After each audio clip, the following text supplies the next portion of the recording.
የአዶናይ ወንድም በጣም ተጎድቷል። እግዚአብሔር ይሁነው። የአዶናይ ወንድም በጣም ተጎድቷል። ጃኒ ግን ደህና ነች። ጃኒ ግን ደህና ነች። እግዚአብሔር የመኪና አደጋ ነው። የመኪና አደጋ ኤፍዬ በጣም በጣም ያሳዝናል። እግዚአብሔር ናቸው።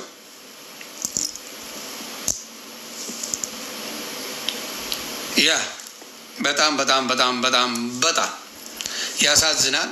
መኪናው ከጥቅም ውጭ እንደሆነ አዶናይ ወንድም በጣም በጣም እንደተጎዳ፣ ጃኒ ግን ደህና እንደሆነች ነው የነገሩኝ።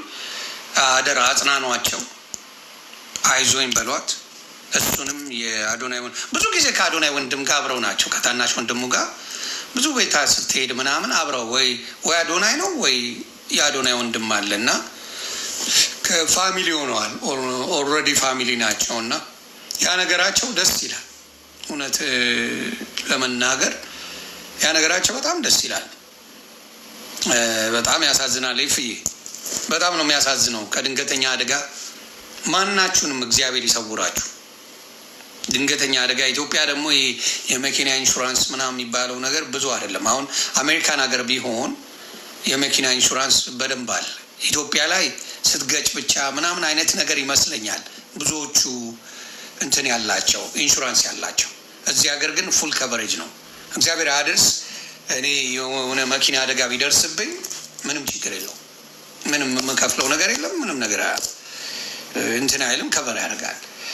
ኢትዮጵያ ግን ብዙ ጊዜ የሚያደርጉት ምንድን ነው ከቨሬጁ ምንድን ነው? ሰምታይምስ አይ ቲንክ ስትገጩ ብቻ ነው ብዙ ሰዎች እንትን የሚለው። በሆነ አደጋ ቢደርስባችሁ በምን ያውላ ብር ገደል ገባ ማለት ነው። ከባድ ኢትዮጵያ በጣም ከባድ ነው። በጣም የካር ኢንሹራንስ ምናምን የሚባል ነገር የለም። ላይፍ ኢንሹራንስ እድር ነው ኢትዮጵያ ነው።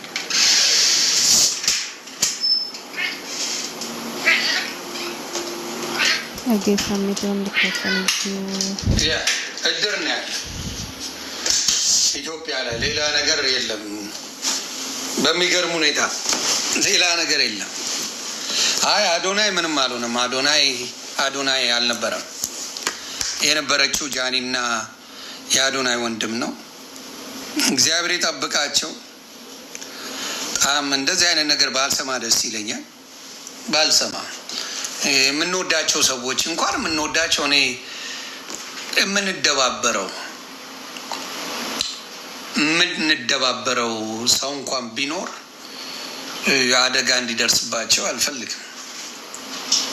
ይኑሩ ከነ ምናምናቸው ይቀመጡ። የሚነዳው ማን ነበር ምናምን ምን ጥቅም አለው? ሹሉቃ ነዳ፣ ገብረየስ ነዳ፣ ማን ነዳ? ምን ጥቅም አለው? ምንድን ነው ጥቅሙ? እኔ እኮ ሰው ምን እንደሚያጨስ አላውቅም። ማን ነበር መኪናውን የሚነዳው? ምን እና ከዛ በኋላስ እሺ ማን እንደሚነዳ ነገርኩ። ከዛ በኋላስ ምን አይነት ቀውስ ናቸው? በፈጣሪ ሰው መኪና አደጋ ደረሰበት ሲባል በምንም ጉዳይ ይሁን እንደ ኢትዮጵያዊነታችን እንደ ባህላችን እግዚአብሔር ይጠብቃችሁ፣ እግዚአብሔር የሚሻለውን ያደርግላችሁ ይባላል። ማን የነዳው?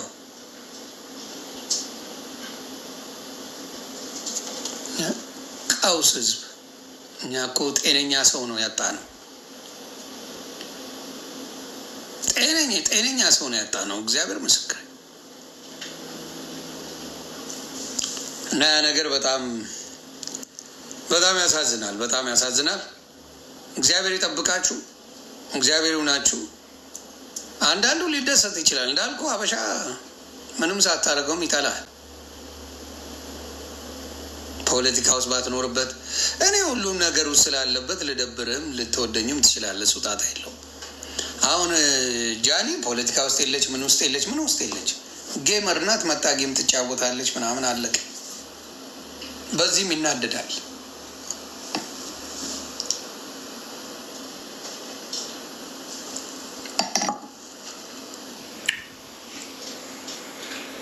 የሚገርም ዘመን ላይ ነው ያለ ነው። ቤተሰብ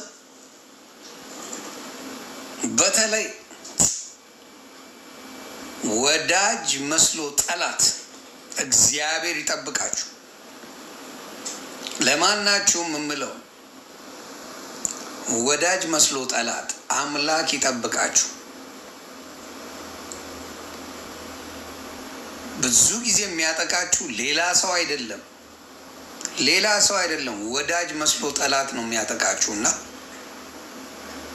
ከሱ አምላክን መለመን ያለባችሁ እሱ ነው። ለጠላት ታውቁታላችሁ ማን ጠላት እንደሆነ። ወዳጅ መስሎ ጠላት ነው እናንተን የሚያጠቃው። ሌላ ማንም ከሩቅ ማንም አይመጣም። ወዳጅ መስሎ ጠላት ስለ እናንተ ኢንፎርሜሽን የሚያቀብል፣ ስለ እናንተ ማንነት የሚናገር፣ ስለ እናንተ ምናምን። አሁን ለምሳሌ የጃኒ ምናልባት ወዳጄ ናቸው ምትል ነው ለሊያ ያደረሱት። ምክንያቱም ጃኒና ሊያ ምንም አይግባቡ። ማን ነገራት? ሊያ በሊያ አይደለም ፈርደው። የጃኒ ወዳጅ መስሎ ጠላት ነው ለሊያ ሹክ ያላት። አያችሁ፣ ወዳጅ መስሎ ጠላት ነው ለሊያ ያደረሳት ይሄን መሴጅ። ምክንያቱም there is no way ሊያ ልታውቅበት የምትችለው ምንም መንገድ የለም።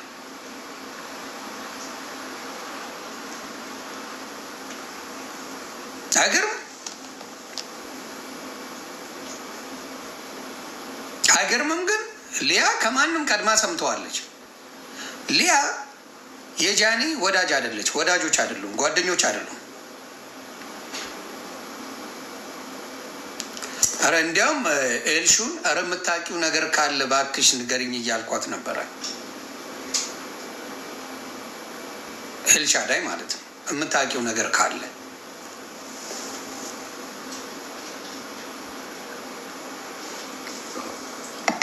እየጠየቅኳት ነበር። አይገርምም? ግን ከማንም በፊት ግን የሰማችው ሊያ ሾው ናት። የእናንተን ውድቀትም ማደግንም የሚነግራችሁ ከእናንተ ጋር የማይስማማው ሰው መሆኑን ስታየው፣ አጠገባችሁ ያለ ሰው የሆነ ሰው የእናንተ ጠላት ነው። የሆነ ሰው የእናንተ ጠላት እንደሆነ በዛ ታያላችሁ። ምክንያቱም there is no way ጃኒን የሚወዳት ሰው አጠገቡ ያለ ሰው ለሊያ እንደዚህ ሆነ ብሎ አይነግራትም። ሊያ ምንም ክፉ ነገር አላለችም። እግዚአብሔር ይጠብቃችሁ ምናምን ያለችው ግን ኢንፎርሜሽኑ ሊያ ጋር እንዴት ሊደርስ ቻለ ነው ጨዋታ።